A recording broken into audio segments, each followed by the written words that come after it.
Good morning, class, and we are back for another video, and we are back with some more Cardfight area deck and fights. Now this one we are jumping a bit ahead of the set 11 stuff we're currently doing, so I just wanted to quickly cover one of the 3 boost decks that we're getting, well, Japan's getting in a couple of months time, but one of these I wanted to cover for a bit. It's one I enjoy but don't actively get to play, and that is Orfist Regis. So Orfist Regis is a very aggressive deck that's all about spamming your board with Shadow Army tokens and utilising your orders as the Abyssal Dark Knight to gain additional skills on your rearguards. So it's really nice, but let's have a first look at the main boss himself, and that is the Cardinal Dominus Orfist Regis. So Orfist Regis has got 2 separate skills. First one being Auto. When this unit is placed on Vanguard Circle, choose up to 1 world card from your hand or drop and put it into your order zone. And the second skill is Auto Vanguard Circle. When this unit attacks, if your world is Abyssal Dark Knight, you can counterblast 1 and discard a card from your hand. And for every 2 world cards in your order zone, call up to 1 Shadow Army token to Rearguard Circle. And this unit gets 5,000 power till end of that battle. And obviously it says in the reminder text, if there are 4 world cards, you gain plus 10k. So, first skill's really nice for the fact of it lets you bypass the A, limit on playing the number of orders, and B, it allows you to actually bypass order costs. So when we've got orders like our Ever Faithful Overcoming an Eternity that costs 2 Soul Blast to play, playing it with the Orfist skill lets us bypass paying that 2 Soul, which is a very nice thing to have. So being able to bypass that while still gaining the effects of the orders is really nice, because even though you don't pay the cost, you do still get, for the likes of Hollowing Moonlit Night, you still do get that draw because it's still put into your order zone. It doesn't say when this card's activated. So you do get some really nice plays with the deck. But you're more like thinking, well, why discuss this deck when it's majority reprints? Well, they did reveal the exclusive card last week that each of the decks are getting that's brand new, and for Orfist we got Polazix Dragon. I really don't like that name. Please make it easier to spell in English. But this has got 2 different skills as well. And the first skill is, when this unit is placed on Rearguard Circle, if you have a Vanguard with Orfist in its card name, you can Soul Blast 1, choose a world card with a different card name from the cards in your order zone from your drop, and put it into your order zone.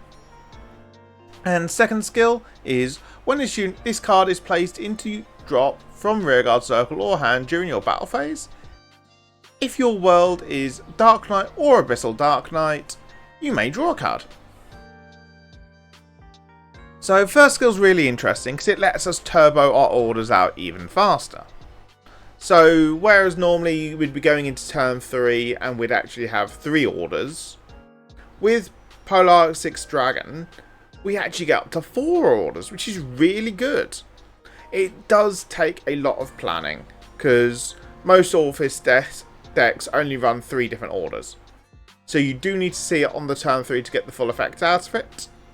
And you have to plan so precisely with your orders that it is a hard one to pull off. Yes, we have got the ability of Grunda to help filter for our orders, but you do still need to plan, prep in advance. The main strength from Polazix Dragon actually comes from his second skill. So when we discard for Orfist Regis, if we discard this, or say for example we've called over it with a Shadow Army token, due to Orfist Regis, we actually get a free draw out of it. So it replaces itself, which is really strong for the deck. Because obviously Orfist Regis being a discard 1, call 2 tokens, technically is a -1 because obviously you're losing 1 card out of hand. But yes, you are generating at least one token, so obviously it does build up quite nicely the longer the game goes. But in the early game, that draw is very good for allowing Orfist to keep up with the defensive side. Well, that's enough about talking about deck. Let's dive into a game and see what it looks like. Alright, and we are in the game. As you can see from the screen here, we are up against Nirvana. Not sure if this is going to be pre or post promo for them. But you can see from our hand, we've got really good early game hand. So we've got the Navorias for overcalling with tokens on the turn 3. We've got Thumbarino to dig that extra little bit deeper. Plus the fact that we've also got the order in the drop zone ready for when Orfist Regis is placed. So really good stuff. And obviously 8 Vanguard, I know guard because I want the damage for the order for placing my token. So discard a Navoria. We have got the Polaxis in the hand now, ready for turn 3. To get a really big plus out of it. And we do go into, obviously, Kabisia, giving the 5k to himself, so it then means that he can't do a 15k shield for an over-trigger pass. And we actually get to provide some good early game pressure with the deck, drawing off Thumbarino, just digging deeper. We found a Kagula, which means extra token generation, which is really good. And we can actually push for a 5 attack turn now. Because obviously, we can swing in with both of our rear guards, swing in with the Regis, and then call over the Navoria. Opponents does go down into the Shield Virina. And obviously, you'll see it here in about a second. I do query why it's 20k, forgetting that Galanite and both the Shield Virina gave 5k. So obviously, just fixing that up now. Yep, clearing it up. So obviously,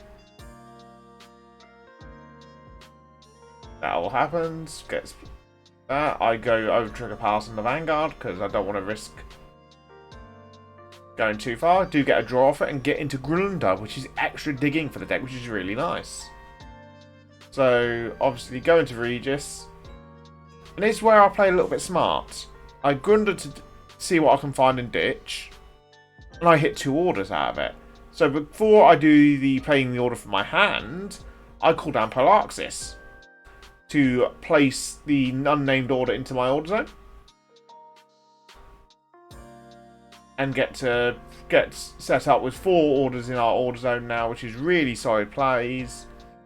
And we don't even need the Navoria this turn now to get the 5 attack combo off, which is really nice. I do activate the Kagula that I drew off of the orders to get a full powered board. We swing in first with the Grunda. Grunda ended the battle, sack himself, add the Overcoming Eternity to hand.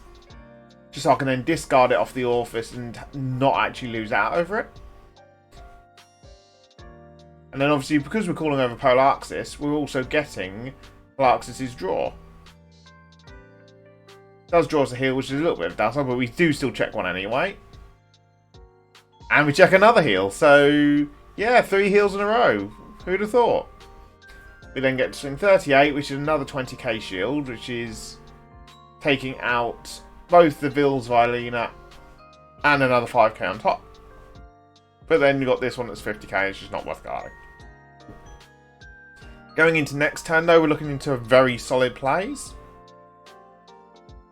For the fact that we're then going to be going to 5 orders in there, if we draw into an order, make it a 6, and we get 3 token generations, which is really nice. The even better part being, we're actually going to be hitting the plus 10k to all tokens placed that turn. So we do see our opponent's guard and go into the Mirror's Virina due to the skill of Nirvana Jiva. And he does use the Soul Charge Prayer Dragon to take out my Kagula. Sets up 2 underneath the mirrors so he can start farming a hand again. We do get a crit defensive, which is really nice because that now means the Vanguard's 1 to pass. First check's a heal, so he does go back down to 3. Second check's a crit. So first check nothing, second check nothing. Does swing in for 30. I am an R and to go for a basic heal. That puts us into a really solid position now because we get our Persona Ride. Set that up, but we've also got the 2 Navorias we can call down. Because they're both going to gain 10k from their skills. Due to the fact of I've got 5 orders in the order zone now. So obviously that forces 3 triggers out of him. We then swing in with the other side, doing the same numbers again. Does get crit defensive, but that's fine. And then counterblast 1, discard the Polaxis. We get a full board of Shadow Army tokens. We get Polaxis' draw, which draws us into our over trigger. But then all our tokens have obviously gained our 10k as well. So 2 to pass, first check's nothing, second check's a Glunder. We do swing 60k, and obviously swing in there again. Don't know why he did the intercept, more than likely because he wants to get his Prayer Dragon, his Trickstar into the drop because he hasn't seen enough of them. Does activate Nirvana Jiva skill to call back Trickstar and something. Yep, goes for that same Prayer Dragon again. And goes back into Vils again. Adds the Arena to hand and takes out one of my Shadow Army tokens with his Prayer Dragon. And calls down just who's got the extra attacker. So look at the situation here, take it, get a draw. Not having seen his over trigger yet, I do go for the safe option of the Perfect Guard. First check's no trigger, second check's no trigger. And he now can't hit the Vanguard, so he's forced to swing at the rear guard.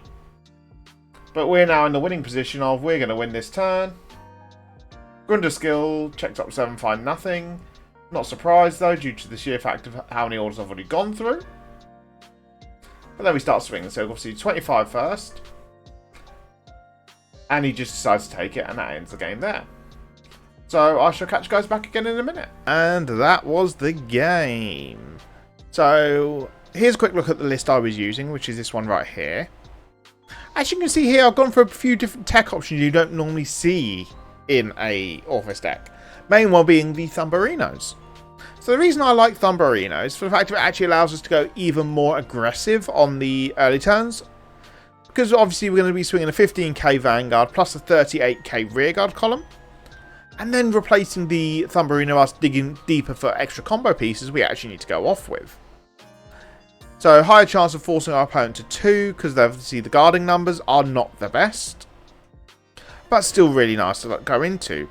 We also did decide to not go with Habitual Zone. And the reason behind that is due to the new card of Polaxis Dragon, we're getting that additional order play a turn early. So where the Habitual Zone would be aiming for getting to 6 on turn 4, we get that anyway due to Polaxis getting us to 4 on turn 3. So bit of a better play, plus also the fact of this gets us draw power in the late game when we actually want it more, due to when it's being called over or discarded. Orders, I do want to up by 1, but to do that I'd have to likely cut back on a Nuvoria or a Polaxis, so it does need a bit more testing. But honestly, it's a very good aggro deck that can lead to a lot of very fast games. Plus, when you look at this, everything that I'm using here, outside the Thumberino, all comes in the Orfist deck that's coming out.